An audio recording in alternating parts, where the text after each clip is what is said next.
How to use Kalshi. Now in this video, I'm going to show you how you can get started or set up into the Kalshi beginner guide.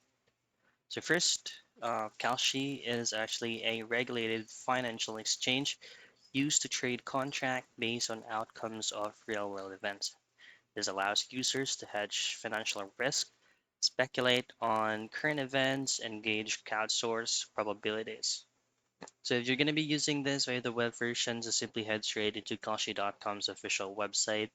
And then, of course, create your Kalshi account by using your active or your live phone number so that you can verify the account completely. So to start, of course, you need to deposit funds, any available cash that you prefer by clicking this green highlighted option here. Once you click that, you will automatically be redirected to the deposit tab, which will show you a tons or a multiple payment options available for Kalshi. Now, the primary purpose of this platform up here is for speculation, for hedging, and for market sentiment. There is actually a lot of options above here, but you're just going to choose on the specific ones which you are knowledgeable about. And that's it.